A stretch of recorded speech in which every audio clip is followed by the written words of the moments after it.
Time social review के एक और एपिसोड के साथ मैं हूं आपकी मेज़बान समीन नवाज। अपने आज के इस प्रोग्राम में हम कुछ बात करेंगे भारत और कनाडा के माबैन हालिया तनाज़े के हवाले से। सिफारतकारी की दुनिया में ये गैर मामूली बात है कि दो ऐसे ममालिक जो एक दूसरे को तस्वीराती शराकतदार के तौर पर देखते हों, एक दूसरे पर अवामी तौर पर नाकाबिल माफ़ी गुनाहों का इल्ज़ाम लगाते हुए नजर आएँ और महज चंद घंटों में ही एक दूसरे के हरीफ बन जाएँ। आजकल भारत और कनाडा के दरमियान कुछ ऐसा ही होता हुआ नजर आ रहा है। G20 इजलास के बाद कनाडा के वज़ीर आज़म जस्टिन ट्रूडो ने हाउस ऑफ कॉमन्स में ऐलान किया है कि उन्हें तशवीश है कि इंडिया की रियासत पंजाब से ताल्लुक़ रखने वाले कैनेडियन शहरी हरदीप सिंह निज्जर के कत्ल में इंडियन हुकूमत का मुमकिना किरदार है। सिख अलहदगी पसंद रहनुमा हरदीप सिंह निज्जर को जून में कनाडा के शहर सिरे के एक गुरुद्वारे के बाहर दो नकाबपोश अफराद ने गोली मारकर कत्ल कर दिया था। इंडिया के मुताबिक हरदीप सिंह निज्जर एक मफरूर दहशतगर्द थे जिन्हें कनाडा ने पनाह दी थी और कनाडा मुल्क में उनकी सरगर्मियों को आज़ादी इजहार और रूल ऑफ लॉ के तौर पर देखता है।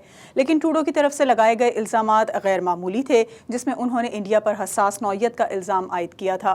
ट्रूडो ने यह भी ऐलान किया था कि इस मामले में शमूलियत की वजह से कनाडा एक इंडियन सिफारतकार को मुल्क बदर कर रहा है जो इंडिया की खुफिया एजेंसी रॉ के स्टेशन चीफ के तौर पर भारतीय सिफारत खाने में मुकर्रर थे। इंडिया ने इस इल्ज़ाम का काफ़ी जारहाना जवाब दिया और चंद ही घंटों के अंदर एक कैनेडियन सिफारतकार को मुल्क बदर करने का हुक्म दिया। इसके बाद दोनों ममालिक के दरमियान कशीदगी जारी है और अब बात अमरीका तक जा पहुंची है, जहां मौजूद खालिस्तान तहरीक के रहनुमाओं को भी सिक्योरिटी थ्रेट्स दरपेश हैं। इसी हवाले से अपने आज के इस प्रोग्राम में हम कुछ बातचीत करेंगे, जिसके लिए हमें ज्वाइन करेंगे सिख रहनुमा है अमरजीत सिंह, जबकि सीनियर तज्जियाकार मसूद अब्दाली भी हमारे साथ शामिल गुफ्तगू होंगे। अपने दोनों मेहमानों से गुफ्तगू का आगाज़ करेंगे, लेकिन एक ब्रेक के बाद।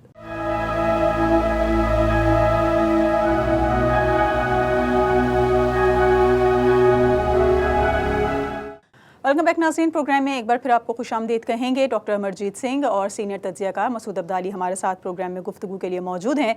अमरजीत साहब, आपकी तरफ सबसे पहले आना चाहेंगे और जानना आपसे ये चाहेंगे कि जिस तरह भारत के खालिस्तान तहरीक को ख़त्म करने की कोशिशें अब जोर पकड़ती नज़र आ रही हैं और हरदीप सिंह निज्जर के कत्ल के मामला जो है वो अब संगीन होता चला जा रहा है, इसके बाद जो भी कनाडा की तरफ से कार्रवाई का आगाज़ हुआ है, दोनों ममालिक के दरमियान कशीदगी में इजाफा हुआ है। आप क्या देखते हैं, किस तरह से मामला अब क्या रुख इख्तियार करेगा? देखिए मोहतरमा, पहले तो शुक्रिया मुझे अपने प्रोग्राम में दावत देने के लिए। देखिए, इंसानी तारीख में कुछ वाक़या ऐसे होते हैं जो गेम चेंजर होते हैं, जिनसे सारी जो खेल है वो बदल जाता है। बेशक खालिस्तान की तहरीक ऑलमोस्ट 39 साल पहले जून 1984 के पहले हफ्ते इसकी शुरुआत हुई थी, जब इंडियन स्टेट ने पूरे माइट के साथ हमारे मुकद्दस दरबार साहिब अमृतसर और 37 और हिस्टोरिकल गुरुद्वारों पे फौज चढ़ाई थी और फिर पंजाब में एक दहाई से ज्यादा नौजवानी का कत्लेआम करके 1 लाख से ज्यादा सिख नौजवान जो है वो मौत के घाट उतार दिए थे। और यही वो वक्त है कि जब बड़ी गिनती में सिख नौजवान जो है वो पंजाब से बाहर निकलने लगे। और पिछले 35 साल में 30-35 साल में अगर देखें तो सिखों का एक बहुत बड़ा डायस्पोरा कम्युनिटी बनी, क्योंकि ये 80s 90s की उस नस्ल कुशी की जो भारत सरकार की नीति थी उससे जान बचाने के लिए निकले थे। आज 1 मिलियन 10 लाख के लगभग सिख अमेरिका में हैं, 10 लाख के लगभग कनाडा में हैं, इतने ही यूके में हैं और बाकी स्प्रेड आउट हैं यूरोप में। और दूसरे एक अंदाजे के मुताबिक 5 मिलियन से ज्यादा सिख डायस्पोरा में।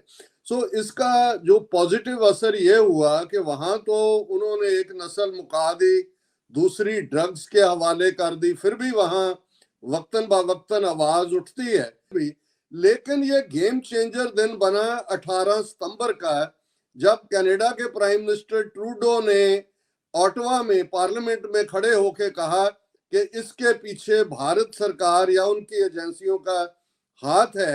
और इसके साथ ही जो उनकी I5 कंट्रीज है इंटेलिजेंस शेयरिंग के लिए, जो पिछले 75 साल से सेकंड वर्ल्ड वॉर के दौरान ये बना था, जिसमें अमेरिका है, कनाडा है, ऑस्ट्रेलिया, न्यूजीलैंड और यूके है। फिर बारी बारी अमेरिका ने भी और दबी आवाज में यूके ने भी, क्योंकि वहां के प्राइम मिनिस्टर सुनक, ऋषि सुनक जो है वो तो हिंदुत्वी आइडियोलॉजी के हैं, ऑस्ट्रेलिया ने भी आवाज उठाई। सो मैं समझता हूं कि रादर जो काम ये पाकिस्तान में पहले से कर रहे थे, कुलभूषण यादव जैसे लोग वहां बैठे हुए थे, लेकिन जब ये वेस्टर्न डेमोक्रेटिक कंट्री में आके इन्होंने ऐसा किया तो आज ये हमारे लिए शॉट इन द आर्म है, जैसे अंग्रेजी में कहते हैं मैना फ्रॉम द हेवन, और ये एक बड़ा गेम चेंजर बात बन गई है। और हम देख सकते हैं कि इस एक हफ्ते में ऑलमोस्ट 18 सितंबर से आज तक अगर बात करें तो भारत सरकार जिसने G20 के बाद अपने आप को सचमुच में वो विश्व गुरु अपने आप को कहलाना शुरू हो गए थे, वो अर्श से फर्श पर आके गिरे हैं, आसमान से धरती पे आके जो है उनका सिर फूटा है। अब्दाली साहब, हरदीप सिंह निज्जर भारत और कनाडा के दरमियान सिफारती तनाज़ा शिद्दत इख्तियार करता जा रहा है और उनके कत्ल के बाद से हाल ही में जो भारत में G20 इजलास हुआ उसके बाद जो बयान दिया गया जस्टिन ट्रूडो की जानिब से, उसको आप किस तरह से देखते हैं? क्या आपको लगता है कि इस मामले का कोई ताल्लुक़ है G20 इजलास के बाद जब ये मामला शुरू हुआ इससे? शुक्रिया समीन। देखिए, अगर इसे आप दरिया को कूद में बंद करना चाहती हैं तो यह सीधा साधा रियासती दहशतगर्दी का केस है कि एक मुल्क के आज़ाद शहरी पर एक दूसरे मुल्क की खुफिया एजेंसी ने हमला करके उसे कत्ल किया या उसमें मुआवनत की। तो ज़ाहिर है ये जो है सियासी दहशतगर्दी है, इसके अलावा सब कुछ नहीं कहा जा सकता। अब अगर थोड़ा सा इसका बैकग्राउंड अगर हम समझने की कोशिश करें तो आपने फरमाया कि G20, तो सही मानो इस वाक़े की ताल्लुक G20 से बराह रास्त कोई नहीं है। G20 के मामले, G20 के इजलास के दौरान ये बात जरा उठ के सामने आई, दोनों यानी ट्रूडो और नरेंद्र मोदी के दरमियान जो कशीदगी थी वो साफ साफ लोगों को नजर आ गई, लेकिन ये मामला काफी पहले से था। अमजद साहब, एक तरफ तो अमेरिका इस मामले में कनाडा के साथ मिलकर वाक़े में मुलविस अनासिर के खिलाफ कार्रवाई चाहता है, लेकिन अगर दूसरा रुख देखा जाए तो अमेरिका भारत से दोस्ताना मरासिम भी बढ़ा रहा है और वो उसी तरह से रवैया रखे हुए है जिस तरह से अमेरिका और भारत के माबैन दोस्ताना ताल्लुकात हैं। आप इस पर क्या राय रखते हैं? देखिए मोहतरमा, एक बात तो हमें समझनी होगी कि अल्टीमेटली जो अलायंसेस बनते हैं, जो पॉलिसीज बनती हैं, उनमें national interest, vested interest, geopolitics, इन सब का बड़ा रोल होता है। हम ये एक्सपेक्ट तो नहीं करते क्योंकि अमेरिका ने भारत में कई कुछ इन्वेस्ट किया है, उसको स्ट्रेटेजिक पार्टनर बनाया हुआ है। चीन को न्यूट्रलाइज करने के लिए उनको भारत की मार्केट भी चाहिए, उनकी पॉलिटिकल सपोर्ट भी चाहिए। लेकिन यहाँ क्योंकि मैं भी पिछली 4 दहाइयों से अमेरिका में वाशिंगटन DC में इनके ओपिनियन मेकर्स, लॉ मेकर्स और डिसीजन मेकर्स की पॉलिसीज को थोड़ा बहुत समझता हूँ। एक बात जिससे ये काफी नाराज हैं वो भारत ने जो यूक्रेन के मुद्दे पे सिर्फ रूस का साथ ही नहीं दिया है, 300% ज्यादा क्रूड ऑयल भी उनसे लिया और उसी को प्रोसेस करके जब यूरोप में रशिया के खिलाफ तो सैंक्शंस हैं, सो भारत ने इस वक्त में वही मार्केटिंग भी की। और G20 के वक्त के ऊपर भी अमेरिका चाहता था कि रूस को ऐसे ही एग्रेसर माना जाए यूक्रेन के मुद्दे में, जैसे G20 के पिछले बाली इंडोनेशिया में हुए सेशन में माना गया था। लेकिन भारत ने रेजिस्ट किया और हम देखते हैं कि उसमें एक भी लफ्ज जो है रूस के एग्रेसर होने का नहीं है। सो ये तो नहीं है कि इस मुद्दे के ऊपर या हरदीप सिंह निज्जर के मुद्दे के ऊपर कनाडा भारत के टोटल संबंध बिगड़ जाएंगे या अमेरिका भारत से डिस्टेंस कर लेगा। लेकिन अभी हम ये इस इंतजार में हैं क्योंकि जिस सीरियसनेस के साथ अभी अमेरिका के स्टेट डिपार्टमेंट हो, उनके व्हाइट हाउस स्पोक्स पर्सन हो, even Antony Blinken secretary of state हो, उन्होंने भारत के ऊपर सीधे सीधे निशाना साधा है। और कनाडा में जब हरदीप सिंह निज्जर केस की इन्वेस्टिगेशन होगी उसके बाद भारत का क्या रवैया होगा, क्योंकि भारत का पहला रिएक्शन तो ये था कि जी कनाडा तो एक दहशतगर्दों के लिए, ड्रग पेडलर्स के लिए एक सेफ सेंचुरी है, एक सेफ हेवन है। लेकिन आज हम देख रहे हैं कि वो कह रहे हैं जी अगर कोई क्रेडिबल एविडेंस हो तो हम विचार करने के लिए तैयार हैं। हमें लगता है कि अमेरिका प्रेशर में लाएगा भारत को और आने वाले दिनों में कई कुछ सामने आएगा। लेकिन एक बात बिल्कुल क्लियर है कि जो भारत ने अपने आप को जिस लेवल पे जाके खुद ही उभारना शुरू किया था, वो अमेरिका ने भारत की जुगलर वेन शाह रग जो है वो पकड़ ली है। अगर आप देखें तो पिछले 6-7 दिन से लगातारता के साथ भारत को एक्सपोज किया जा रहा है। सिखों को जब यही अखबार आज से एक हफ्ता पहले सिख दहशतगर्द या आईएसआई के साथ जोड़ के या कुछ और कहते थे, अचानक उनको जो है वो एज ए विक्टिम जो हैं भी है, हम उनके तौर पे उनको देखा जाने लगा है।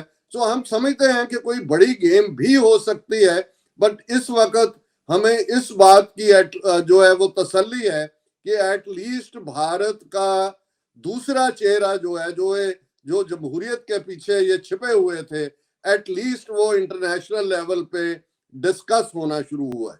अब्दाली साहब, भारत हरदीप सिंह निज्जर को दहशतगर्द क्यों कहता है और क्या इस वाक़े के बाद ये साबित हुआ कि भारत रियासती दहशतगर्दी कर रहा है? देखिए, ये जो जिस शख्स पे इल्ज़ाम लगाया है, इनका नाम है हरदीप सिंह निज्जर। हरदीप निज्जर साहब जो थे ये 1997 में हिंदुस्तान छोड़ करके कनाडा आ गए।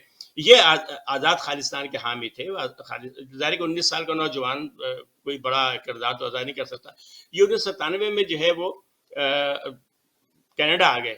तो इन पर लेकिन इल्ज़ाम कोई जो इल्ज़ामात की शुरू हुए हैं वो शुरू हुए 2006 के बाद। अच्छा, इन पर इल्ज़ाम था कि ये जो खालिस्तान टाइगर्स हैं इसके ये रुकन हैं, जबकि ये कहते हैं कि मैं तो 19 साल की उम्र में वहाँ से आ गया तो मुझे पता ही नहीं कि वो क्या चीज़ है। इसके अलावा तो फिर लेकिन एक और इल्ज़ाम जगा कि 1997 में अगरचे ये आ गए थे और उसका उन्होंने कहा कि उसके बाद वो कभी भी हिंदुस्तान वापस नहीं गए।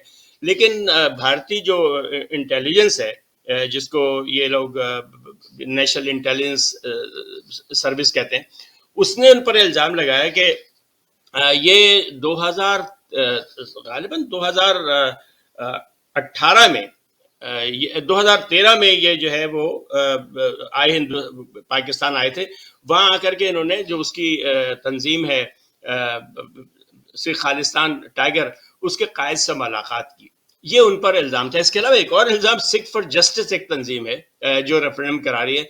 इन पर इल्ज़ाम है कि सिख फॉर जस्टिस के ये के रुकन थे और ये निज्जर साहब तस्लीम करते थे कि हाँ वो उसके रुकन है। लेकिन ज़ाहिर जैसे नाम से ज़ाहिर सिख फॉर जस्टिस जो है वो दहशतगर्द तंजीम नहीं है, बल्कि वो यानी वो आज़ादी चाहती है। आज़ादी जो है उसे आप कौमी यानी डिफेंस ऑफ पाकिस्तान रूल्स के तहत किसी शख्स को आप बंद तो कर सकते हैं इस बात पर कि वो अलहदी की तहरीक चला रहा है। ये किसी भी मुल्क में ऐसे कवानीन मौजूद है, लेकिन अगर पुरम कोई शख्स जद्दोजहद कर रहा है तो उसको दहशतगर्द आप नहीं कह सकते। तो ये जो तहरीक थी इनकी निज्जर साहब की, ये ज्यादातर रेफरेंडम की थी। और अगरचे कि अभी सिर्फ इल्ज़ाम है, लेकिन ये सिर्फ इल्ज़ाम नहीं है, इसलिए कि जो इसकी तहकीक में अमरीका की CIA, इसके अलावा आपके माने में जो I5 एक मुश्तरका खुफिया अदारा है तहकीकात का, उसमें अमेरिका, कनाडा, बरतानिया, ऑस्ट्रेलिया और न्यूजीलैंड शामिल है, जो I5 कहलाता है, उसने भी इस वाक़े की तहकीक की और सब लोग इस बात पे मुत्तफ़िक़ हैं कि नजर का कत्ल जो है वो ओटावा में, यानी जो कनेडियन दारुल उसमें जो हिंदुस्तानी सफारतखाना है उसमें जो इनके सुराग रसानी के अटाशी थे, जो रॉ के एजेंट थे, रॉ के ऑफिसर है, वो इसमें मुलव्वस है। अब यानी गोली बज़ाहिर रॉ ने नहीं चलाई हो, किसी यानी से मुआवनत की हो, सहूलतकारी फराम की हो, लेकिन ये बिल्कुल तय बात है कि कनाडा में अमेरिका का हिंदुस्तान का सफारत खाना जो है वो इसमें मुलव्वस था। और ख़ास तौर से इस पूरे प्रोजेक्ट को, इस पूरे काम को की जो क़यादत की वो वहाँ जो रॉ के अफसर थे तैनात सोरासानी अताशी के तौर पर, वो उसमें मुलव्वस, उन्होंने ये काम किया। तो इस लिहाज से अगर देखा जाए तो बैनुल-अक़वामी क़वानीन के तहत मुझे तो सीधा साधा जो है वो जैसे कहते हैं कि रियासती दहशतगर्दी का ये मुकदमा मालूम हो रहा है। ठीक है अब्दाली साहब, आपसे ही ये भी जानना चाहेंगे कि इस वाक़े के बाद से जो भारत का तशख़्ख़ुस कायम होता देख रहे हैं दुनिया पर, वो किस तरह का है और इसके क्या असरात हमें मुस्तक़बिल में नज़र आते हैं? देखिए, दुनिया जो आपके माने नज़रियाती बुनियाद पर तकसीम है, क़दामत पसंद और लिबरल। ये जो इख्तलाफात इनके थे ट्रूडो और हैं अभी भी, ट्रूडो और नरेंद्र मोदी के, ये एक बड़ी हद तक नज़रियाती हैं। आपको पता है कि लिबरल हैं, ट्रूडो साहब लिबरल और आज़ाद ख्याल हैं, जबकि नरेंद्र मोदी साहब जो हैं वो हिंदुत्व, कौम परस्त और इंतहा पसंद तबीयत के मालिक हैं। तो इनके इख्तलाफात हमेशा से रहे। और आपको पता है ये दोनों हजरात जो हैं वो एक साल के वक्फे से गालिबन 2014 में हुकूमत आई इंडिया में नरेंद्र मोदी की, और 2015 में ट्रूडो साहब जो है वो कनाडा के वज़ीर-ए-आज़म बने। तो आपको माने कि कनाडा में बहुत बड़ी तादाद हिंदुस्तानियों की है, जिसमें सिखों की गालिबन अक्सरियत है। अच्छा, सिख ज्यादातर जो है आजाद ख्याल और लिबरल हैं, जबकि जो वहाँ की हिंदू आबादी है कनाडा की, वो खासी हद तक उसकी बड़ी तादाद, उसमें भी कुछ लोग लिबरल मौजूद, लेकिन उनकी अक्सरियत जो है वो कौम परस्त और हिंदुत्व जो फलसफा है उसके मानने वाले हैं। तो इंतखाब, और ये बड़ा ग्रुप है वोटर्स का कनाडा में। तो ये जो लिबरल सिख हैं वो हिमायत करते हैं मोदी उसकी ट्रूडो साहब की, जबकि जो कदामत पसंद है वो उनके मुखालफत में और उनके कनाडा के कदामत पसंदों को वोट देने। तो ये इख्तलाफ इन दोनों शख्सियतों का बहुत दिन से था। तो ये एक तरीके से इनके जाती इख्तलाफ भी है। अब आप ये कह रहे हैं कि इसका क्या असर पड़ेगा इसकी जिसे कहते हैं साख पर, सफारती साख पर हिंदुस्तान की। तो देखें, अब दुनिया जो है उसके अंदर अब अखलाकियात का दौर खत्म हो चुका। अमेरिका ये काम बहुत दिन से कर रहा है। अब हमारे अपने मुल्क में पाकिस्तान में ड्रोन हमले, सैकड़ों ड्रोन हमले किए गए, जिसके अंदर बेगुनाह पाकिस्तानी शहरी मारे गए। फिर बड़े वाकयात हुए कि उसामा बिन लादेन को हलाक किया, और उन्होंने बाकायदा ऐलान किया इस बात कि हमने ऐसा किया है। फिर अभी उनके जो यानी उसके जो जानशीन थे उनको काबुल के अंदर अमेरिकी ड्रोन हमलों में हलाक किया गया। ईरान की फौज के जो सरबराह थे उनको इराक में कत्ल किया अमेरिकी CIA ने, और उन्होंने कहा कि हमने किया है। तो अब ये जो मामला है जिसे हम रियासती दहशतगर्दी पहले कहते थे, यही है कि हम यानी फजाई और ज़मीनी हुदूद के एहतराम की बात करते थे, वो चीज़ तो अब ख़त्म हो गई। तो इस लिहाज से यानी इसकी अखलाकी हैसियत तो है उन लोगों के लिए जो अखलाकियात पर यकीन रखते हैं, लेकिन 9/11 के बाद ये मामला कोई ऐसा रहा नहीं है कि किसी दूसरे मुल्क में जाके हमला करना कोई बात हो, खासकर जिसको आप दहशतगर्द कहते हैं। आपके सवाल का जवाब ये कि क्या होगा, तो मैं नहीं समझता कि कुछ होगा। कोई यानी हल्की फुल्की सफारती सर्जरी तो हिंदुस्तान की, लेकिन मैं नहीं समझता कि ये मामला कोई बड़े पैमाने पर उठाया जाएगा। अगर इल्जाम बिल्कुल साबित हो जाए तब भी। अमरजीत सिंह और मसूद अब्दाली से गुफ्तगू का सिलसिला जारी है। दोनों मेहमानों से मजीद भी कुछ बातचीत करेंगे, लेकिन यहाँ वक्त हुआ है एक ब्रेक का। हमारे साथ रहिए।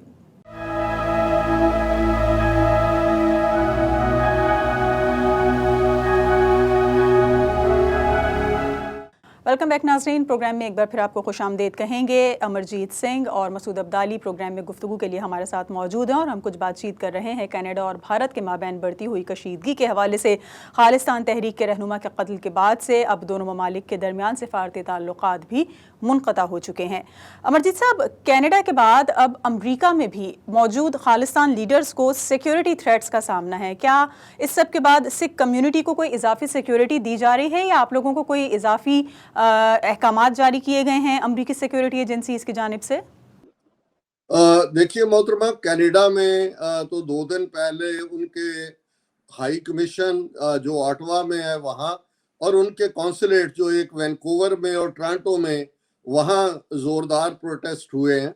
और जो थ्रेट है सिक्योरिटी अमेरिका के हवाले से, आज ही जो गार्डियन की स्टोरी है, उन्होंने मुझे भी इंटरव्यू किया था, क्योंकि 22 जून को जब हम व्हाइट हाउस के बाहर प्रोटेस्ट करके वापस आ रहे थे, तो उस वक्त FBI के स्टेशन डायरेक्टर की मुझे कॉल आई कि आप एक्स्ट्रा जो है वो केयर करें, आपकी जान को खतरा है। बाद में 2-3 हफ्ते बाद उनके बड़े 3 ऑफिशियल्स के साथ लगभग 2 घंटे मुलाकात भी हुई। और इस तरह का मेरे नॉलेज में भी 6-7 और हैं जिनके बारे में अब जो है मीडिया में डिस्कस हुआ है। मैं भी पहली बार कल मैंने गार्डियन के साथ बात करते हुए इसका इंकशाफ किया। सो ज़ाहिर तौर पे, और ये 18 जून को जब हरदीप सिंह निज्जर का मर्डर होता है, उसके 4 दिन बाद FBI की ये अलर्ट कॉल्स थी। सो इससे एक बात तो जाहिर है, अब ये भी सामने आया है कि कनाडा को पहला टिप ऑफ अमेरिका नहीं दिया हरदीप सिंह निज्जर के मामले में। बाद में कनाडा ने अपनी टेक्निकल इंटेलिजेंस के जरिए भी इसको कंफर्म किया। सो इसके चलते अमेरिका में, जैसे आज लास्ट डे था यूनाइटेड नेशन जनरल असेंबली का, और जैक किशन उन्होंने आज सुबह एड्रेस किया UN के बाहर। सो हमने पहले से प्लान किया हुआ था, आज बड़ी गिनती में जो है रिप्रेजेंटेटिव गैदरिंग्स यहाँ New York, New Jersey east coast से, और हमारे कश्मीरी भाई बहनें भी उसमें शामिल थी। सो एक बात तो जाहिर है कि अब हम इस बात के लिए थोड़े बहुत एश्योर्ड जरूर हैं कि जो इन्होंने एक गैंगस्टर्स के थ्रू मर्डर स्प्री शुरू की थी अमेरिका में, at least for the time being, और क्योंकि एज ए लेमैन भी हम जानते हैं कि जब कोई इंटेलिजेंस एजेंसियों का कॉवर्ट ऑपरेशन जो है वो एक्सपोज हो जाए तो उसको अबंडन कर दिया जाता है। मे बी कुछ जो है वो सुकून हो, लेकिन हम समझते हैं कि आने वाले दिन बताएंगे कि अमेरिका की कितनी दिलचस्पी रहेगी इस इशू पे, या वो इस इशू को एक बार्गेनिंग चिप के तौर पे इस्तेमाल करके इंडिया से कोई कंसेशन लेके फिर वैसा ही करेंगे जैसा कि ये बड़ी ताकतें समय समय करती हैं। लेकिन इसमें कोई शक नहीं है कि जो इन्होंने फियर फैक्टर डायस्पोरा के दिमाग में पैदा करने की कोशिश थी कि हरदीप सिंह निज्जर या अवतार सिंह खंडा या परमजीत सिंह पंजवड़ का कत्ल करके, एटलीस्ट उसका उल्टा इफेक्ट हुआ है सिख बहुत बड़ी गिनती में, क्योंकि हरदीप सिंह निज्जर का जब मर्डर हुआ और 10 सितंबर को उसी शहर सरी में खालिस्तान रेफरेंडम की वोटें उसी जगह, जो कि एक बैलेट एसोसिएशन इंडिपेंडेंट है वर्ल्ड लेवल की, तो 1,35,000 सिखों ने उसमें वो वोट डाली है। सो वैसे भी जो हमारी ज़हनियत है या ट्रेनिंग है सिख कौम की, हम पिछली 3-4 सदियों से स्ट्रगल में रहे हैं, बड़े बड़े चैलेंजेस सामने आए हैं, और इस वाकया ने हरदीप सिंह निज्जर के बाद इमोशनली सिख कौम में एक सॉलिडेरिटी है, और जो थोड़े बहुत पीछे भी हटे हुए थे उन्हें भी लगता है कि अगर इंडियन स्टेट अब इस नीचता तक उतर आई है तो हमारे लिए खालिस्तान के बिना हम वहां साउथ एशिया में महफूज नहीं हो सकते।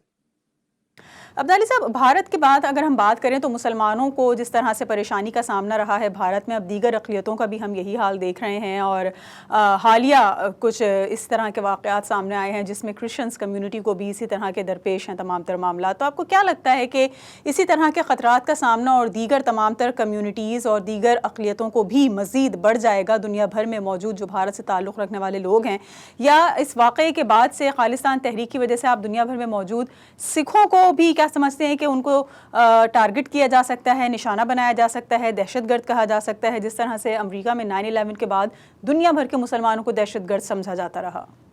मेरा ख्याल ऐसा नहीं है। दूसरी बात, एक और बात आपने जो सवाल शुरू में कहा था कि वो हिंदुस्तान में मुसलमान और ईसाई, सिर्फ मामला मुसलमान ईसाई का नहीं, अब तो यहूदी भी मुतासर हो रहे हैं। आपके वहाँ मणिपुर में जो फसाद हुआ है उसके अंदर आपको पता है कि वहाँ एक इनका एक इबादत गाह थी यहूदियों की, जो कहते हैं कि बनी इसराइल के दौर में या उसके बाद, उनका दावा है कि ये उस दौर की इबादत गाह थी। उस दौर में नहीं लोग वहाँ से अर्ज़ फ़लस्तीन से आए थे यहूदी, और वहाँ पर एक उन्होंने नुस्खा जलाया है तौरात का, जो उनका ख्याल है, यहूदियों का ख्याल है कि ये, यानी इसराइली हुकूमत का ख्याल है कि उनके कदीम तरीन नुस्खों में से था वो। और वहाँ पे 5 के करीब यहूदी मारे भी गए, जो सारे वो थे जो गालिबन 4000 साल 8000 साल पहले, जिनके आबा अजदाद 4000 साल पहले जो है वो वहाँ जाकर आबाद हुए थे।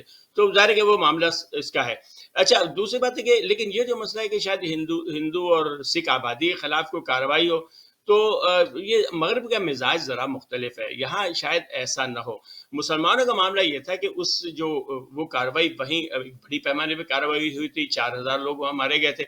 और दूसरे मुसलमानों के खिलाफ एक मुस्लिम फोबिया, इस्लाम फोबिया जो है बहुत अरसे से एक्टिव है, खुसूसन मीडिया के ऊपर मुसलमानों के खिलाफ जो है एक मसलसल प्रोपेगेंडा आज भी होता रहता है, सारी चीज़ें होती रहती हैं। तो मुसलमान जो आबादी के बदनसीबी है मुसलमानों की, उसका इनसे कोई मुकाबला नहीं है। एक तो इनकी वजह ये है कि हिंदुस्तान यानी उसने अपनी जाहिर है कि ये चीन की वजह से, चीन के तनाजुर में उसने अपनी हैसियत इस तरह मनवा ली है कि इस वक्त मगरबी दुनिया की ज़रूरत है कनाडा। बल्कि ये बात खुद कनाडा में उनके बाद लोगों ने कही कि बाद लोगों का ख्याल है कि ट्रूडो साहब बिला वजह चाय की प्याली में तूफान उठा रहे हैं, इसलिए कि हिंदुस्तान को ज़रूरत नहीं कनाडा की, लेकिन कनाडा को हिंदुस्तान की ज़रूरत है। तो ये जो मामला है, हिंदुस्तान की जो अपनी हैसियत हो गई है चीन के तनाजुर में, कि वही चीन का रास्ता रोक सकता है, और चीन मुसल्लत है, सर पे सवार है अमेरिका के, बल्कि तमाम मगरबी ममालिक के। तो उसकी वजह से यानी हर वो काम जिससे वो चीन को काउंटर कर सकें, चीन को खुद भी रोक सकें, उसके लिए मगरबी दुनिया सब कुछ करने को तैयार है। और मेरा ख्याल है कि यही वो तुर्ब का पत्ता है जो नरेंद्र मोदी इस्तेमाल कर रहे हैं कि उनके सिर्फ हिंदुस्तान ही उसको रोक सकता है। आपको याद होगा कि जब रूस ने हमला किया था अफगानिस्तान पर, तो ज़ियाउल्लाह साहब कहा करते थे we are front line state, तो वो उन्होंने उसका उस जमाने बहरहाल पाकिस्तान ने भी उसका फायदा उठाया। और अब चूंकि चीन बहुत ज्यादा खतरा है मगरिब के लिए, तो चीन ऐसा सवार है हवास पर लोगों के, मगरबी दुनिया के, खास मगरबी सियासतदानों के, कि मैं नहीं समझता कि इसकी वजह से कोई खास असर पड़ेगा। बाकी अवामी सतह के ऊपर जो है कम से कम मुझे कोई ऐसा रिएक्शन नजर नहीं आता कि हिंदुओं के खिलाफ या सिखों के खिलाफ आम सतह के ऊपर, कि जिसकी वजह से इनकी जिंदगी मुश्किलात पेश आए। हाँ, इनके आपस के अंदर तनाज़ात जो हैं, तमाम अमेरिका में भी इनकी कम्युनिटी डिवाइडेड है दो ग्रुप में, यानी इंतहा पसंद और लिबरल हिंदू जो हैं वो बिल्कुल अलग है, और सिख जो है तो दुनिया में हर जगह खालिस्तान के हामी, इसमें तो कोई दो राय नहीं कि बैरून मुल्क जो मुकीम बैरून हिंदुस्तान जो मुकीम सिख हैं वो सारे के सारे जो हैं वो खालिस्तान तहरीक के हामी। बहुत शुक्रिया आप दोनों मेहमानों का। हम अपने आज के इस प्रोग्राम में हमने बातचीत की कि कनाडा और भारत के माबैन जारी कशीदगी क्या अब इस बात पर भी असरअंदाज होगी कि भारत वापस लौट कर जाने वाले सिख भी अपने ही मुल्क में गैर करार दे दिए जाएंगे और वो भारत में दाखिल नहीं हो सकेंगे, और चूंकि वो खालिस्तान तहरीक के हामी हैं तो उनको दहशतगर्द तस्वुर किया जाएगा, या फिर इस वाक़े के बाद से भारत का जो जारहाना रवैया है उसमें कोई तब्दीली आ सकेगी और रियासती दहशतगर्दी का जो इल्ज़ाम इस पर आयद किया जा रहा है वो उसको गलत साबित करने में कामयाब साबित हो सकेगा। आज के इस प्रोग्राम के लिए इतना ही। अगले हफ्ते एक और मौजू के साथ हाजिर होंगे। प्रोग्राम टीम के साथ समीर नवाज को इजाज़त दीजिए। अल्लाह निगहबान।